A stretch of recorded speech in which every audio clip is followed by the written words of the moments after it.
नमस्कार, news capital express में आपका स्वागत है। बुलेटिन की शुरुआत करते हैं खास खबरों के साथ। कमलनाथ के नेतृत्व में 2023 का चुनाव लड़ेगी कांग्रेस, पर सीएम के चेहरे पर संशय बरकरार। विधानसभा नेता प्रतिपक्ष डॉक्टर गोविंद सिंह का बयान। 2023 में सचिवालय पर फहराया जाएगा कांग्रेस का झंडा। मुख्यमंत्री की शपथ कौन लेगा वह पार्टी करेगी तय। डॉक्टर गोविंद सिंह। कमलनाथ के नेतृत्व में चुनाव लड़ा जाएगा, यह हमने किया था तय। कांग्रेस प्रजातांत्रिक पार्टी है, सबकी राय लेकर फैसला किया जाएगा। कमलनाथ हमारे नेता हैं, उनके पीछे चलने के लिए हम सब तैयार हैं। 3 साल रिपोर्ट कार्ड पेश करेंगे प्रदेश सरकार। 23 मार्च को प्रदेश सरकार के 3 साल होंगे पूरे। बीजेपी सरकार के रिपोर्ट कार्ड पर कांग्रेस का तंज। सरकार ने 3 साल में प्रदेश को लूटा, ऐसा कौन था विभाग है। अब चुनाव लड़ने जा रही 2023 का नेतृत्व कौन होगा? कमलनाथ जी के नेतृत्व में मध्य प्रदेश में चुनाव विधानसभा का लड़ा जाएगा। ये हम लोगों ने सबने मिलकर तय कर तो दिया। सीएम फेस भी होंगे। सीएम फेस का जब भावी मुख्यमंत्री के पार्टी तय कर रही है तो हो सकता है वही होंगे। हमें उम्मीद है कि सबने जब कहा था इस हमारे सामने जो बैठक हुई थी तो मुख्यमंत्री कमलनाथ जी के लिए वो ही हम लोग मुख्यमंत्री बनाएंगे।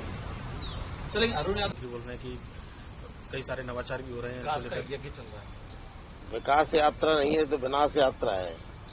प्रदेश को लूट डाला, 3.5 लाख करोड़ से अधिक का प्रदेश पर कर्जा डाल दिया और ये पहली बार प्रजातंत्र का गला घोंट के शासकीय अधिकारी कर्मचारियों को भारतीय जनता पार्टी का कार्यकर्ता बनाकर सभाएं इकट्ठी करके विकास यात्रा में बुलाने के लिए आदेश दिए जा रहे हैं।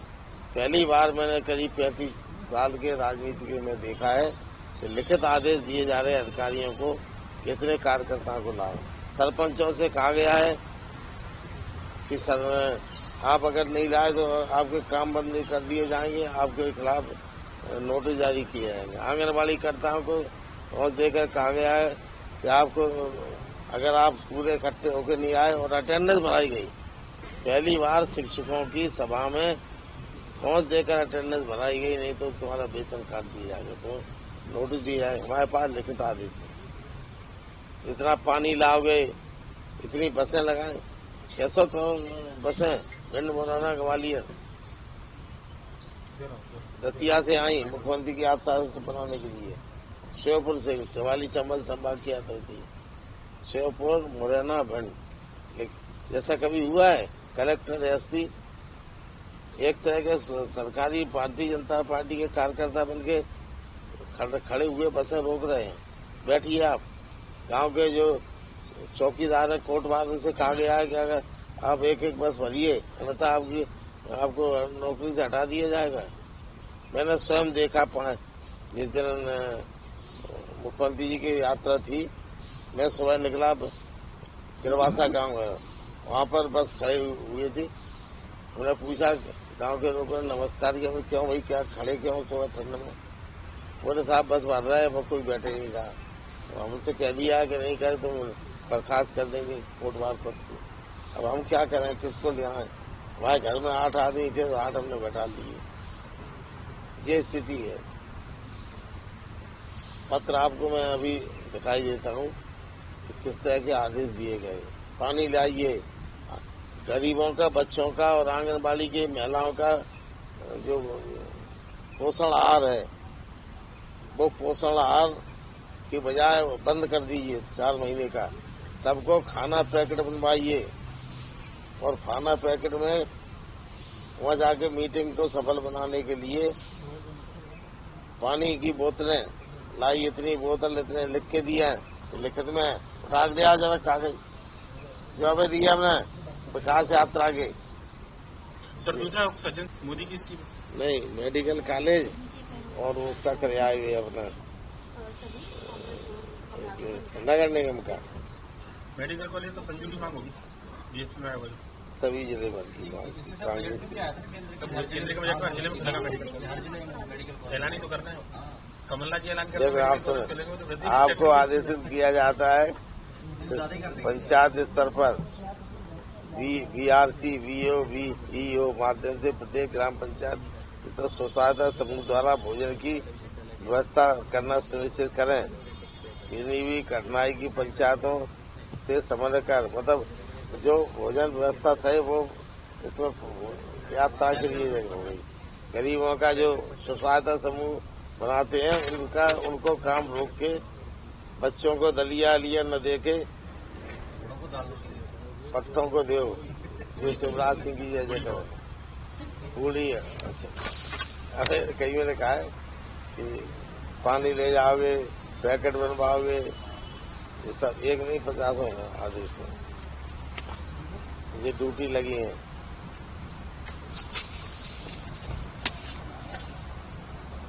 बस ग्राम वासियों को ले जाने बस की रवाना होने के बारे में स्टेशन के नाम अजनार से जाएंगे। कौन? धर्मेंद्र दौरे राम जीवन में भास्कर जी अर्जुन सिंह नोडल अधिकारी ये बसें भरवाएंगे। विकास यात्री बसें मड़ोरी में बसंत सिंह भदौरिया सचिव और शासकीय माध्यमिक विद्यालय मड़ोरी के विमल दौरे जब गांव जाके बसें भरवाएंगे, ले जाएंगे। अलग अलग ये ड्यूटी, इस तरह का कभी न देखा न सुना। सरकारी आयोजन नहीं है, वहाँ आयोजन। विगत दिनों से मध्य प्रदेश के सरपंचों ने अपनी विभिन्न मांगों को लेकर ग्राम पंचायतों में तालाबंदी कर रखी थी, लेकिन गुरुवार को किसान नेता और कृषि मंत्री कमल पटेल के आश्वासन पर मध्य प्रदेश के सरपंच वापस अपने काम पर लौट आए हैं। ग्राम पंचायतों के ताले खुल गए हैं। हरदा में आयोजित एक कार्यक्रम में सरपंच संघ ने अपनी मांगे पटेल के सामने रखते हुए शीघ्र निराकरण करवाने की मांग रखी है, जिस पर कृषि मंत्री कमल पटेल ने सरपंच संघ को आश्वासन दिया है कि मैं मुख्यमंत्री और पंचायत मंत्री से बात करके अपनी मांगों को पूरा करवाऊंगा। मंत्री पटेल के उद्बोधन के बाद सरपंच संघ ने पूरे प्रदेश में हड़ताल वापस लेने का ऐलान कर दिया है। 14 सूत्री मांगों को लेकर सरपंच संघ मध्य प्रदेश के द्वारा जो हड़ताल जारी की गई, उसमें प्रमुख मांग हमारी ये है कि नंबर 1, एएनएमएस से श्रमिकों की ऑनलाइन उपस्थिति असंभव है। ग्राम पंचायतों में दूर दराज इलाकों में मोबाइल नेटवर्क की अनुपलब्धता नहीं थी। आज दिनांक 21/1/2023 तक लाखों मजदूरों का एएनएमएस जियोटेक न होने के कारण श्रमिकों की मजदूरी का भुगतान नहीं हो पाया। इसलिए सरपंच एवं श्रमिकों के बीच भुगतान को लेकर विवाद की स्थिति निर्मित हो रही है। श्रीमान जी, श्रमिकों की मजदूरी न भुगतान होने पर जिम्मेदार कौन होगा? श्रीमान जी से निवेदन है कि जबकि एएनएमएस का ठोस विकल्प न हो, मनरेगा श्रमिकों का भुगतान पूर्व अनुसार जारी रहे। एएनएमएस जियोटेक को बंद करके पूर्व की तरह भुगतान जारी रहे। नंबर 2, मनरेगा प्रति दिवस मजदूरी 204 रुपये है, जो कि ग्रामीण क्षेत्रों के श्रमिकों के साथ छलावा है। इस स्थिति में ग्रामीण क्षेत्र के श्रमिक शहरों में पलायन के लिए विवश है और मजबूरी में ग्राम पंचायत को विकास कार्यों में मशीनरी का या दुगने रेट मजदूरों को लगाना पड़ता है। श्रीमान जी से निवेदन है कि मजदूरी की दर बाजार की दर के बराबर होना चाहिए। नंबर 3, मजदूरों को कार्य के मूल्यांकन की मात्रा के अनुसार भुगतान का अधिकार ग्राम पंचायत को होना चाहिए।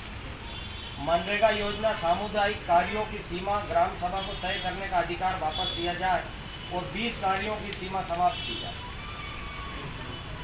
सामग्री भुगतान के साथ ही किया जाए। सामग्री भुगतान PFO आधार पर होना चाहिए। जिन ग्राम पंचायत में 60-40 लेबर मटेरियल का अनुपात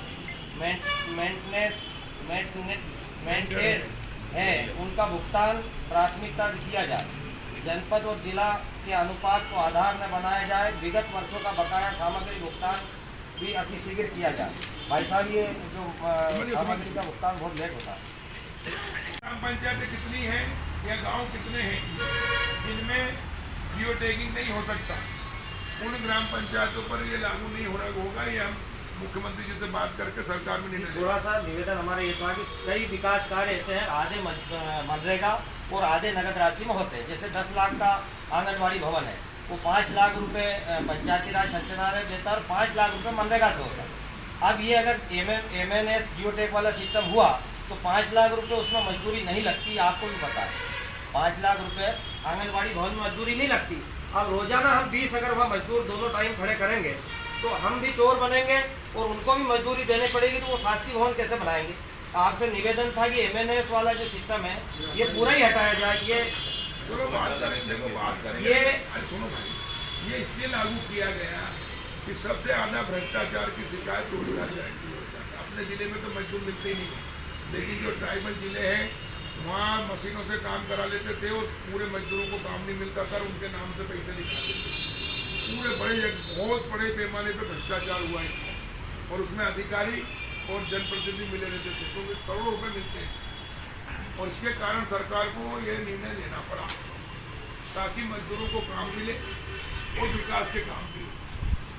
भाई साहब जबलपुर के दूसरा पुल के नजदीक स्थित मोखा पेट्रोल पंप में पेट्रोल देने के नाम पर धोखाधड़ी का मामला सामने आया है। दरअसल मोखा पेट्रोल पंप ने एक कार मालिक की 50 लीटर क्षमता वाली कार के टैंक में 57.43 लीटर पेट्रोल भर दिया है। इस कार मालिक पर कोई आदमी नहीं। हाईकोर्ट के जज से पेट्रोल पंप की इन हरकतों को देखकर जज साहब का माथा ठनक गया, जिसकी शिकायत जब हाईकोर्ट के SDM के पास की, उसकी दौरान तत्काल कार्रवाई करते हुए अफसरों ने दल बल के साथ पहुंचकर पेट्रोल पंप को सील कर दिया। जानकारी के मुताबिक बीती शाम SDM PK सेन गुप्ता ने कार मालिक से शिकायत की। दूसरे पुल के पास स्थित मोखा पेट्रोल पंप ग्राहकों को डीजल पेट्रोल के नाम से धोखाधड़ी कर रहा है। हाँ, शिकायत ये मिली थी सिटी फ्यूल से ये डीजल ही गाड़ी में भराई गई है, जज साहब की गाड़ी में, ऐसा शिकायत मिली है। और क्रेटा गाड़ी है, वो उसका गाड़ी का जो टैंक है उसकी कैपेसिटी 50 लीटर की है और उसमें 57 लीटर भरी गई है और उसका बिल दिया गया है।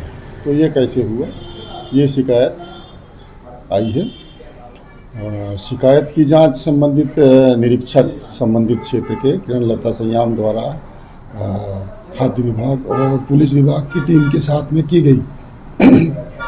तो मशीनों की जांच करने पर मशीनों से डिलीवरी सही देते पाया गया है। टॉलरेंस लिमिट के अंदर मशीनों की जो प्रदायगी देते पाया गया है। तो मशीनों को प्रथम दृष्टया तो उनकी डिलीवरी रोक दी गई है और जांच चल रही है, जांच कर रहे हैं कि ये कैसे संभव हुआ। अभी क्या है कि CCTV के माध्यम से जांच किया जाना बाकी है कि डिलीवरी देते समय क्या अनियमितताएं तो नहीं हुई हैं, और पूरी जांच करने के बाद ही स्थिति स्पष्ट हो पाएगी।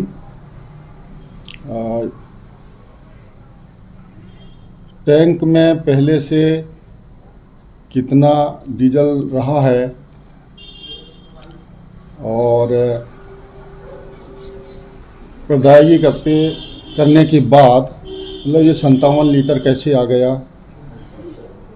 ये जांच करने के बाद ही स्पष्ट हो पाएगा। सर, ये किसका पेट्रोल पंप है और कहाँ पर स्थित है और क्या पेट्रोल पंप को सील भी किया गया है? हाँ, ये सिटी फ्यूल करके पेट्रोल पंप है, पुल नंबर 2 SBI मेन ब्रांच के पास। ये श्री सरबजीत सिंह मोखा उनके प्रोप्राइटर हैं, उसके प्रोप्राइटर हैं। फिलहाल तो जो मशीनों को सील कर दिया गया है, अभी जांच होने के बाद ही पूरी स्थिति स्पष्ट हो पाएगी। नौगांव नगर पालिका में चल रहे निर्माण कार्यों में भ्रष्टाचार के चलते निर्माण कार्य गुणवत्ताहीन हो रहा है। भ्रष्टाचार का आलम ऐसा है कि निर्माण कार्य पूरे होने के पहले ही बनते ढह रहे हैं। ताज़ा मामला नपा अध्यक्ष के वार्ड नंबर 1 से 17 लाख रुपए की लागत से बन रही नाली का है, जहां गुणवत्ताहीन मटेरियल से बन रहे नाली निर्माण को पूरा होने के पहले ही ढह गई। अब ऐसे में जो निर्माण कार्य ढह गए हैं वो जो ठीक, लेकिन जो निर्णय कार्य फिलहाल चल रहते हुए उनकी जांच आवश्यक हो गई। अब ऐसे में जब अध्यक्ष के वार्ड में ही गुणवत्ताहीन मटेरियल से निवास निर्माण कार्य चल रहा है तो इसे नगर पालिका की जगह पर नगर पालिका कहें तो अतिशयोक्ति नहीं होगी। एक में नाली निर्माण चल रहा था, जो कार्य पूरा नहीं हुआ और नाली गिर गई है। वह कितने का ठेका था और कौन सी कंपनी इसको ठेका चला रही थी? न्यूज़पेपर के माध्यम से जानकारी प्राप्त हुई है कि नाली टूट गई है वार्ड नंबर 1 में जो बन रही थी। इसमें इस कार्य की लागत 16 लाख रुपए थी, जो मां शारदा कंस्ट्रक्शन द्वारा कार्य किया गया है। मैम, गुणवत्ताहीन कार्य किया गया है, जैसा कि आपने देखा होगा, आप वहाँ पर गई भी होगी, तो उस पर क्या कार्रवाई की जाएगी? जांच के उपरांत ही कार्रवाई होगी। जैसा कि पूरे प्रदेश में आपकी सरकार है, आपकी सरकार द्वारा कई जनहितैषी योजनाएं चलाई जा रही हैं, लेकिन ऐसा ही नौगांव नगर पालिका के वार्ड नंबर 1 में एक मामला ऐसा आया है कि जहां पर नाली 16 लाख की लागत से नाली निर्माण चल रहा था और नाली का कार्य पूरा नहीं हुआ और वो गिर गई है। उस पर आपका क्या कहना है? हमें जानकारी मिली, मैंने मौके पे जाकर देखा नाला क्यों गिरा। नाले में बगल में एक संजू गुप्ता है, उन्होंने एक बेस बना के निर्माण किया है। उस बेस को निर्माण करने के कारण, काली मिट्टी के कारण वो नाली भसक गई। एक बात। दूसरी बात, हमारे वार्ड का मामला है, हम ही शहर के अध्यक्ष हैं, तो हमने उस पर एक सीएम को लेटर लिखा है कि आप हमें ये बताएं कि नाले निर्माण पे आपने क्या कार्रवाई की। दूसरा, क्या पीडब्ल्यूडी या जो गाइडलाइन एक आम आदमी के लिए होती है, क्या उस गाइडलाइन का पालन किया गया कि नाला कितने फुट मुख्य सड़क से छोड़कर बनना चाहिए? क्योंकि कल के भविष्य में कोई भी रोड निर्माण होता है या 1 लेन से 2 लेन बनाई जाती है, तो क्या उसका पालन किया गया या नहीं किया गया, वो हमें तत्काल सूचित करें और उस पर क्या कार्रवाई हुई, ये कार्रवाई करके लेटर के माध्यम से हमने अवगत करा दिया है। जल्द ही उस लेटर पर जो संज्ञान आएगा उससे हम आपको अवश्य अवगत कराएंगे। आपके जो नगर पालिका के इंजीनियर हैं, वो वहाँ पर ये लगता है कि वे वहाँ पर गए ही नहीं है क्या? क्योंकि इंजीनियर की वो जवाबदारी बनती है, वो उनकी गाइडलाइंस होती है, उनने वो पढ़ाई की है, वो चेक करते हैं, लेकिन इंजीनियर द्वारा कोई वहाँ पर चेक नहीं किया, तभी ऐसा प्रतीत होता है कि वो नाली इसीलिए गिरी है। मैंने जैसे ही मुझे व्हाट्सएप और आप लोगों के माध्यम से और मौके पर जाकर और समाचार पत्रों में जो भी चीज़ें आई हैं उन पर हमने जब संज्ञान लिया, तो मैंने देखा कि उपयंत्री जी को जाना चाहिए, सीएम को जाना चाहिए, तो मैंने दोनों लोगों को व्हाट्सएप किया कि आप जाके मौके पर देखें। एक्चुअली वो भोपाल थे मीटिंग में, तो मैंने कहा कोई बात नहीं, आप आज आ गए, तो उन्हें हम मौके पे भेजेंगे। वो जाके वहाँ से पता लगाए कि कारण क्या हुआ है, कैसे बस की है, क्या है, किसी बाउंड्री से बस की है तो अपनी जिम्मेवारी है, आप इंजीनियर हैं, आप जाके देखिए किस कारण से बस की, और जिनसे हम पैसा दे के निर्माण कार्य करा रहे हैं उन आदमियों से हम अपनी नाली ठीक करवाएं। कहीं विगत दिनों पहले एक नाले का भी एक सोशल मीडिया पर कई वीडियो वायरल हुए थे, कई समाचार प्रकाशित हुए थे। उसके बाद फिर से 1 माह 2 माह बाद नाली का भी यही काम निकला है। इस पर आप क्या कहोगे? नाला और फिर नाली, कहीं ना कहीं नगर पालिका के कर्मचारी अधिकारी कहीं ना कहीं सूत्रों की माने कहीं ना कहीं एक चर्चा का विषय बना हुआ है। मेरा मानना भाई ये है कि हमारे कार्यकाल में जो भी निर्माण कार्य हो उनकी गुणवत्ता का विशेष ध्यान रखा जाए, क्योंकि हमारी पहली प्राथमिकता है कि हम जो शहर को दे जा रहे हैं वो कम से कम कई वर्षों तो चले, क्योंकि अगर वो चलेंगे तो वो चीज़ों का पालन होगा कि जिसके लिए हमने कोई चीज़ को बनवाया है। तो हमारा तो कहना यही है भैया कि आप जाओ, चेक करो, जो कार्रवाई करनी हो वो कार्रवाई करो, और हम मौके काम नहीं करते हैं, हम लेटर जारी करके उसका संज्ञान लेते हैं, उस पर हम अपना जवाब लेते हैं, और ऐसी हमारी कार्रवाई आगे रहती है और करेंगे भी हम। छतरपुर जिले में अवैध रेत का कारोबार। अवैध रेत के कारोबार में मध्य प्रदेश का छतरपुर बना नंबर 1। माइनिंग विभाग के अनुसार सबसे ज़्यादा अवैध रेत का कारोबार रहता है छतरपुर जिला नौगांव क्षेत्र के अलीपुरा और टीला खदान में हो रहा है अवैध उत्खनन। बिना नंबर के ट्रैक्टर के दिन दहाड़े सड़कों पर कराया जा रहा अवैध रेत का कारोबार। 2 घन मीटर की रॉयल्टी के साथ 8 घन मीटर कर रहे हैं तस्करी। रेत से भरा ट्रैक्टर बीच सड़क पर हुआ पंचर, ड्राइवर गाड़ी छोड़कर भागा तो गनीमत रही कि कोई बड़ा हादसा नहीं हुआ। सड़क पर छतरपुर जिले के अवैध रेत का उत्खनन चल रहा है, पर माइनिंग विभाग और पुलिस क्या कर रही है? मैम, क्या कैसी कार्रवाई की गई है, क्या कुछ मसला है? जी, ये आप ही लोगों के माध्यम से हम लोग को सूचना प्राप्त हुई थी कि यहाँ मेला ग्राउंड रोड के सामने जो है डिवाइडर से एक रेत से भरी ट्रैक्टर ट्राली जो है टकरा गई है, तो उसी को खाली करके और रोड क्लियर कराने की कार्रवाई चल रही है। मैम, कितने ट्रैक्टरों पे कार्रवाई की गई है? जी, अभी एक तो ये जिससे जो डिवाइडर से टकराई थी उस पे कार्रवाई चल रही है। दूसरी एक हम लोगों ने अभी जो है एक जब्त करी है, जो थाने पे रखवाया है अभी। मैम आगे क्या कैसी कार्रवाई की जाएगी? आगे भी ऐसी कार्रवाई की जाएगी। जो ओवरलोडेड ट्राली या ट्रैक्टर होंगे उनको जो है हम लोग पकड़ के कार्रवाई करेंगे जो नियमानुसार। बिना नंबर के चल रहे हैं, इन पर भी किसी प्रकार की आरटीओ के तहत कार्रवाई होगी? जी बिल्कुल, इसके संबंध में हम लोग आरटीओ से चर्चा करके फिर जो भी कार्रवाई होती है आरटीओ की तरफ से वो करवाएंगे। पुलिस अनुविभाग के ग्राम भुजपुरा के पास सड़क किनारे लगे ईंटों के ढेर से तेज रफ्तार मोटरसाइकिल टकरा गई, जिससे एक युवक की मौत हो गई जबकि दूसरा युवक घायल हो गया है। जानकारी के अनुसार बसंतपुरा निवासी इंद्रपाल लोधी 20 वर्षीय अपनी स्प्लेंडर मोटरसाइकिल से लखन लोधी बसंतपुरा को लेकर भुजपुरा साप्ताहिक बाजार करते हुए आया था। तभी उसकी तेज रफ्तार बाइक भुजपुरा गांव के पास पहुंच किनारे लगे ईंटों के ढेर से टकरा गई, जिससे इंद्रपाल की मौके पर मौत हो गई। वहीं लखन मामूली रूप से घायल हो गया, जिसका बड़ा मलहरा में प्राथमिक उपचार कर छुट्टी दे दी गई। भैया आप कहाँ से हैं? जो ये एक्सीडेंट हो गया है भोजपुरा में रोड पर, इसके संबंध में आप क्या जानते हैं? जब हम आए यहाँ जब तो हो गया था। ये कौन है? भतीजा है। आपका भतीजा है? क्या नाम है उनका? इंद्रपाल। इंद्रपाल लोधी। पिताजी का नाम? अच्छा, तब आप आए तब तो यहाँ वो खत्म हो चुके थे। इसमें किसी ने कोई सहायता नहीं की? पुलिस ने 108? वो बोल रहे हैं पुलिस तो यहाँ 1 घंटा लेट आई है। जी, पुलिस 1 घंटे लेट आई। ठीक, अब बॉडी को कहाँ ले गए? कोई जानकारी नहीं। सीएम शिवराज सिंह चौहान का बयान, विकास यात्रा लगातार 230 विधानसभा में जारी है। जनसेवा का महायज्ञ चल रहा है। कई जिले में नवाचार भी किया जा रहा है। बीजेपी की सरकार मिशन के लिए होती है। हमारे पीएम के नेतृत्व में अभूतपूर्व तरक्की की है। सीएम शिवराज सिंह चौहान ने फिर पूछा कमलनाथ से सवाल। कमलनाथ ने 1.25 साल में कमीशन की सरकार चलाई। वल्लभ भवन में बैठकर कमीशन हड़पने का काम किया। मिट्टी और बीज प्रशिक्षण की निःशुल्क सुविधा और सिंचाई यंत्रों पर अनुदान राशि बढ़ाने की बात कही थी। नाम मिट्टी और बीज प्रशिक्षण निःशुल्क हुआ और ना ही सिंचाई यंत्र पर कोई अनुदान राशि दी गई है। मुझे बहुत खुशी है कि एक अभियान बनता जा रहा है और विशेषकर यूथ अपने जन्मदिन पे यहाँ तो पेड़ लगाने आते ही हैं, अपने अपने जन्मदिन पे अलग अलग स्थानों पर भी पेड़ लगाते हैं और पर्यावरण बचाने के काम में लगे हैं। मित्रों, विकास यात्रा लगातार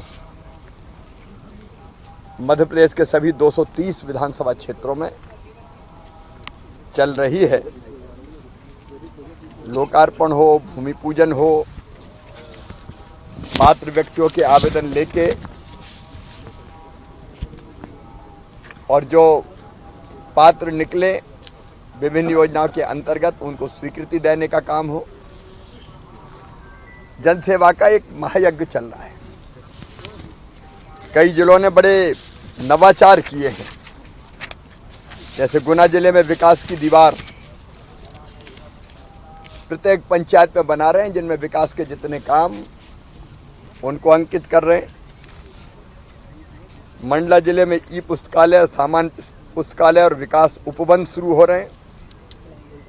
राजगढ़ जिले में हितग्राहियों को जन अधिकार पत्र जारी किए जा रहे हैं, जिसमें संबंधित हितग्राहियों को प्राप्त होने वाली योजनाओं के लाभ अंकित हैं। सीहोर जिले में सुरक्षित सीहोर अभियान चल रहा है, जिसके अंतर्गत सभी जो पात्र हैं उनको प्रधानमंत्री जी की बीमा योजनाओं से जोड़ने का काम हो रहा है। श्योपुर जिले के सभी ग्रामों में चीता स्वागत रैली और वनों की रक्षा हेतु कुल्हाड़ी त्यागो अभियान संचालित किया जा रहा है। झाबुआ जिले में जो बच्चे हैं उनका स्वास्थ्य परीक्षण करके यदि पोषण का स्तर कम निकलता है तो उनको पोषण कार्ड दिए जा रहे हैं। इंदौर में ई बुक का निर्माण, रूप वाटर हार्वेस्टिंग और जन भागीदारी से आंगनबाड़ियों को समृद्ध किया जा रहा है। कहीं अमृत सरोवरों से कलश यात्रा जल संरक्षण का संदेश दे रही है। कई जगह गांव के बुजुर्गों का या गांव की जो प्रतिभाएं होती है अच्छे खिलाड़ी, मेरिट में आने वाले बच्चे या सेवा का काम करने वाले, उनको सम्मानित करने का काम किया जा रहा है। कुल मिला के विकास यात्रा बहुउद्देशीय हो गई है और अनेकों प्रकार के नवाचार ग्राम पंचायतों में या शहर के वार्ड में किए जा रहे हैं। सफलतापूर्वक ये विकास यात्राएं लगातार एक गांव के बाद एक गांव और वार्डों में लगातार जा रही है और जनता का बहुत ज़बरदस्त रिस्पांस इन यात्राओं को मिल रहा है। अवश्यम भावी मुख्यमंत्री अब कमलनाथ जी भी सवाल पूछने लगे सोशल मीडिया पे या मैंने आपके पहले कमलनाथ जी भी सवाल पूछ रहे हैं। मैंने अब वो तो खिसियानी बिल्ली खंबा नोच रही है। कोई कह रहा भाभी, कोई कह रहा असंभव, अवश्यम भावी। मन के बहलाने को कमलनाथ जी ख्याल अच्छा है। आपके दल के नेता ही कह रहे हैं कि कोई मुख्यमंत्री तय ही नहीं है और जनता कह रही कि कांग्रेस की सरकार नहीं आना ये तय है। और ये भावी में, अवश्यम भावी में, संभावी में, ये कांग्रेस की असली हालत है। कांग्रेस का धनी ढोरी आज देश में भी नहीं है, अनेकों राज्यों में भी नहीं है। अब मुझे कहने की जरूरत ही नहीं, कुछ सज्जन वर्मा कह रहे हैं, कुछ बाकी नेता कह रहे हैं। बाकी हाथ में तो कुछ है नहीं है, लठ चलाते रहें। ये कांग्रेस की असली हालत है मध्य प्रदेश में। कांग्रेस से पहले भारतीय जनता पार्टी की सरकार मिशन के लिए होती है। हमारा विजन है हमारे प्रधानमंत्री श्रीमान नरेंद्र मोदी जी का। उनके नेतृत्व में हमारे देश ने अद्भुत और अभूतपूर्व प्रगति की है और उसी मिशन और विजन को ध्यान में रख के विकास यात्राओं के माध्यम से कोई न छूटे, 100% पात्र हितग्राही योजनाओं से लाभान्वित हो जाए और प्रदेश का विकास हो, उस काम में हम लगे हैं। लेकिन कमलनाथ जी ने 1.25 साल कमीशन की सरकार चलाई। वल्लभ भवन में बैठ के केवल कमीशन वसूलने का पाप अगर किया था तो कमलनाथ जी और उनकी सरकार ने किया था, कांग्रेस की सरकार ने किया था। झूठे वादे उजागर करना मेरा धर्म है, क्योंकि वो सरकार ही झूठ की बुनियाद पर खड़ी थी और अब फिर आसमान के तारे तोड़ के ला देंगे। पता नहीं कौन कौन से वादे वचन पत्र में किए जाएंगे। इसलिए जनता को जानने का हक है कि पहले जो वादे किए थे उनका क्या हुआ। अपने वचन पत्र में उन्होंने कहा था मिट्टी एवं बीज परीक्षण की निःशुल्क सुविधा देंगे, सिंचाई के साधनों की अनुदान की राशि बढ़ाई जाएगी। 1.25 साल में ना तो मिट्टी और बीज का परीक्षण निःशुल्क हुआ और न सिंचाई के साधनों की अनुदान राशि बढ़ाई गई। आपने ये झूठ बोला था, कह के आपने नहीं किया। सर, ग्राम जगदीशपुर में मुख्यमंत्री शिवराज सिंह चौहान का होगा भव्य कार्यक्रम। इस्लाम नगर का नाम जगदीशपुर होने पर सीएम जगदीशपुर चमन महल में होगा कार्यक्रम। जगदीशपुर होने की खुशी में ग्रामीण जन करेंगे मुख्यमंत्री का स्वागत। बंधन विधायक विष्णु खत्री सहित अन्य अधिकारियों ने किया जगदीशपुरम चमन महल का निरीक्षण। 14 फरवरी शाम 4 बजे से सांस्कृतिक कार्यक्रम में साथ होगी कार्यक्रम की शुरुआत। ये डी है, आप ऐसा मानो। इससे अपन कुर्सियाँ यहाँ से स्टार्ट करेंगे। ये अलग अलग वो बनाने पड़ेंगे अपन को। ब्लॉक, एक ब्लॉक ये बन गया, एक ब्लॉक ये बन गया, एक ऊपर बन गया ब्लॉक, छोटा अपन ने इसको कुछ स्पेस छोड़ के ये बना दिया, फिर एक ब्लॉक वो होगा, इसको कवर कर तो बाद में क्या है, साहब के आने के बाद में इधर लोगों को बिठा भी सकते हैं उसी कारपेट पे, जब संख्या ज्यादा हो जाएगी ना। निरीक्षण किया है, हाँ, क्या कुछ कार्यक्रम की तैयारी? आज यहाँ पर हम सब ग्रामवासी और भारतीय जनता पार्टी के कार्यकर्तागण, प्रशासन के अधिकारी कर्मचारी यहाँ पर 14 तारीख को माननीय मुख्यमंत्री शिवराज सिंह जी यहाँ पर जगदीशपुर में आ रहे हैं और जनता जनार्दन की ओर से उनका स्वागत, अभिनंदन और आभार व्यक्त किया जाने वाला है और उसकी तैयारियों के निमित्त हम सब लोग यहाँ एकत्र हुए हैं। अब तक की खबरों में इतना ही। बने रहे हमारे चैनल के साथ। नमस्कार।